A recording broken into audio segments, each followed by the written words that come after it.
Hello everyone, welcome to a new episode. Today I would love to share the Waterfront Beach Bag project with you. This is a large tote bag that is perfect for your beach or lake or pool activities. The finished measurements are about 15 inches wide by 13.5 inches tall by 6.5 inch deep at the bottom. It comes with a front exterior pocket, 2 side pockets, magnetic snap closure, and in the interior, there are 3 slip pockets and a zipper pocket. This bag is light and packable, so it will take very little space in your suitcase. I took this bag during our trip to Florida last week, and it served its purpose very well. For the exterior of this bag, I used the waterproof home decor fabric. I got my fabric from Amazon.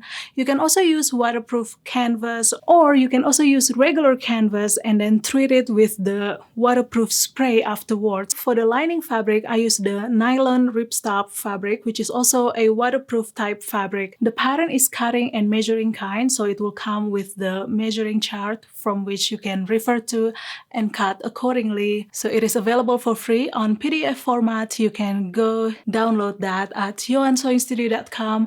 I'll put the link somewhere in the description box down below. Alrighty guys, I hope you enjoyed this video, and without further ado, let's jump straight into it.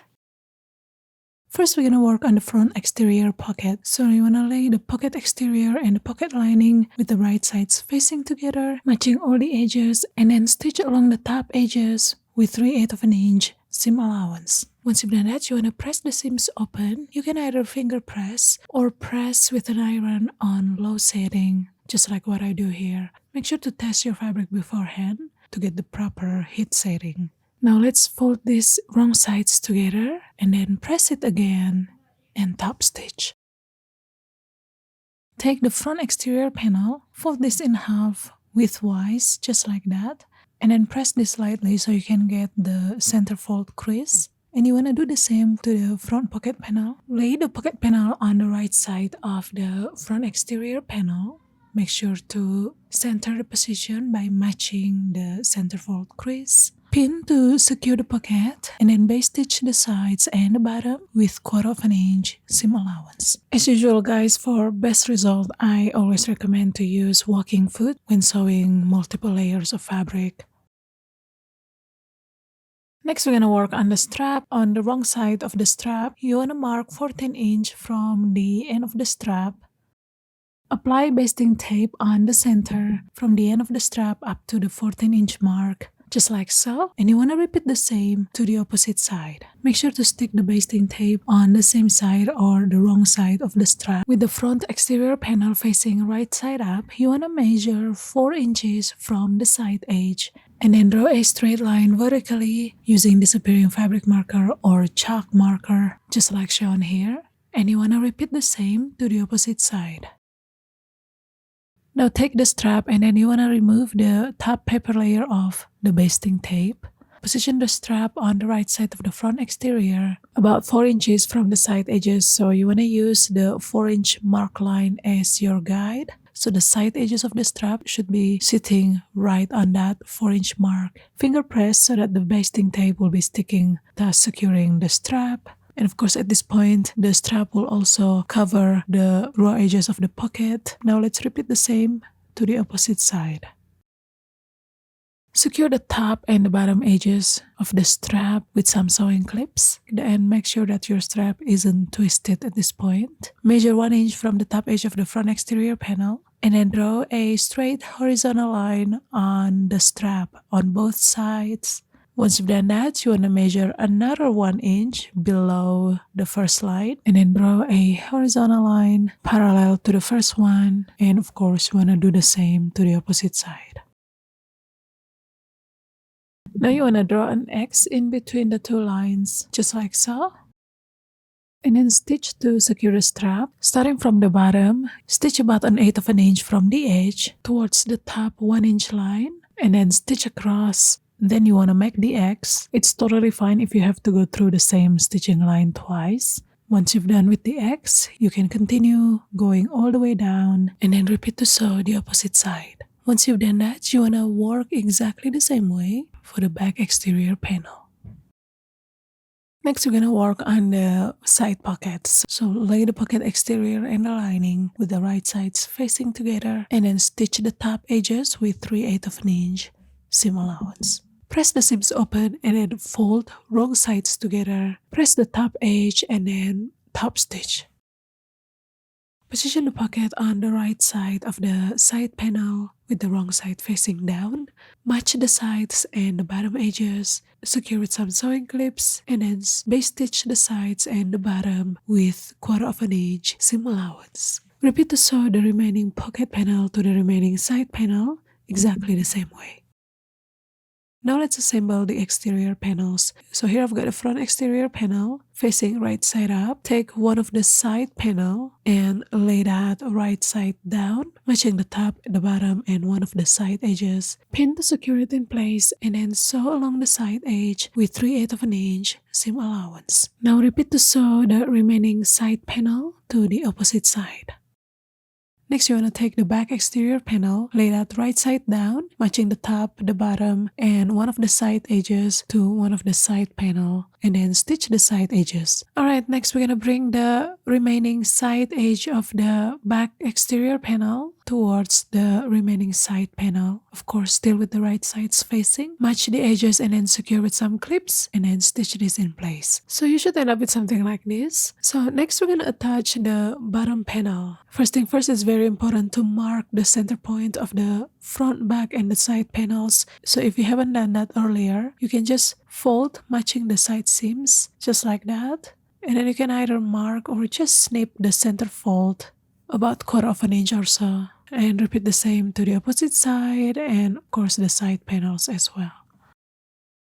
The same goes with the bottom panel. You want to make sure to mark the center point of all the sides.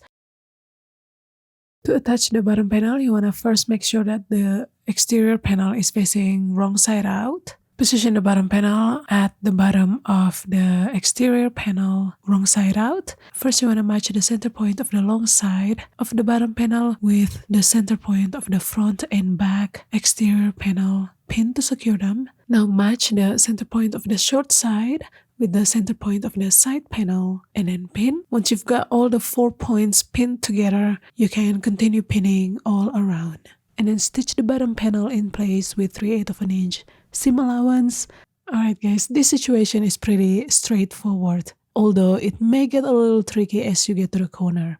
The key is not to overthink it. The corner doesn't have to be perfect. When you're passing through the webbing strap, make sure to back stitch to add reinforcement to the strap. If you struggle to pivot your fabric at the corner, you can just back stitch and remove your fabric and then continue on from the other side. The key is to make sure that the corners are stitched through so that there is no hole in your bag. So here is how the bottom panel looks like after it's sewn. Now let's turn this right side out so you can see how it looks on the right side. Alright, it's looking pretty good.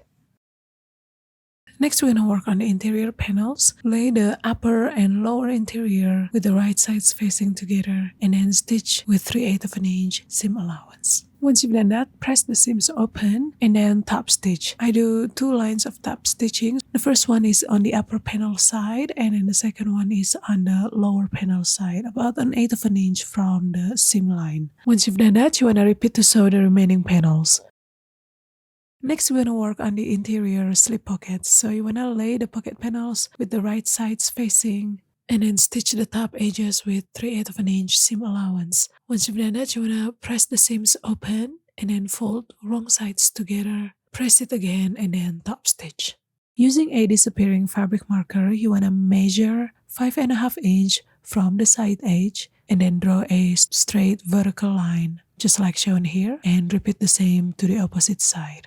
So these will be the seam lines to divide this pocket into 3 compartments. Lay the slip pocket panel on the front interior panel, matching the sides and the bottom edges. Pin to secure this in place, and then base stitch the sides and the bottom with 1/4 of an inch seam allowance, and then stitch on the marking lines to divide the pocket into 3. Make sure to backstitch a couple of times at the top of the pocket to reinforce the seams. Now we're gonna work on the zipper pocket, which will be installed to the back interior panel. So on the wrong side of the pocket panel, you wanna draw the template. So you wanna draw a 10" by 3/8 of an inch rectangle about 1.5 inch down from the top edge of the pocket panel. As usual, you wanna draw the line on the center and the little corner triangles, just like shown on the screen right now. Fold the back interior panel in half and then press so that you can find the center fold crease. And you want to do the same with the zipper pocket panel. Now position the zipper pocket panel on the right side of the back interior panel with the right side facing down, about 3.5 inch from the top edge of the interior panel. And of course you want to center position, secure with some pins, and then stitch along the outline of the template. Cut through the center line and the corner triangles. Just be careful not to cut through the stitches as you get to the corners. Once you've done that, you wanna flip the pocket to the wrong side. Finger press to neaten everything. Apply some basting tape along the edges of the zipper tape. So you wanna use at least 10" long zipper. Stitch back and forth at the start of the zipper to keep it closed. Peel the top paper layer off the basting tape. Now position the template on top of the zipper. Make sure to center the position. Finger press so that the basting tape will be sticking to the fabric, and then stitch all around the edges of the template to secure the zipper. Once you've done that, you wanna trim off any excess zipper. Now bring the bottom edge of the pocket towards the top of the pocket, basically folding it in half. Pop a couple of pins to secure it, and then stitch the sides and the top edges with about 3/8 of an inch seam allowance. And make sure to get the main panel out of the way when you sew the pocket. Next, we're gonna assemble the side panels. So we're gonna work on this the same way as we did the front and back interior panels. So lay the upper and the lower panel right sides together, and then stitch, and then top stitch. Assemble the interior panels the same way as we did the exterior panels, but make sure to leave at least 7 inches of opening at the bottom to turn the bag inside out later. Next, we're gonna mark the position for the magnetic snap closure. So you wanna measure 1.5 inch from the top edge of the front and back panel, right on the center, and put a dot mark there. On the wrong side, you wanna apply a little bit of stabilizer to stabilize the magnetic snap. I'm using foam stabilizer here. Since I can't really fuse this to the fabric, I use a little bit of glue to temporarily hold it. Now install the magnetic snap closure according to the manufacturer's instructions. So you want to install the male magnetic snap to the front interior panel and the female magnetic snap to the back interior panel. Now it's time to assemble the bag. So you want to turn the back exterior wrong side out, and the back interior should be right side out. Insert the back interior into the back exterior, so the right sides should be touching each other, and be mindful for the front and the back side. So make sure that the front of the interior is facing the front exterior and vice versa. Now let's pin the top edges together, starting by matching the center point of the front, back, and the side seams, and then continue pinning all around. And once you've done that, you wanna stitch with 3/8 of an inch seam allowance. Through the opening hole, you want to turn the bag right side out. Poke all the corners, make them nice and flat. Finger press along the top edges. If you want, you can also iron this on low setting, and then top stitch. Alright guys, the last step will be to take care of the opening. So let's pull the lining out, fold the raw edges towards the wrong side, about 3/8 of an inch, and then pin, and then stitch along the edges to close the opening. Now let's put the lining back inside, and that's pretty much it guys. Your beach bag is done. So thank you so much for watching. I hope you enjoyed this tutorial, and until next time, goodbye.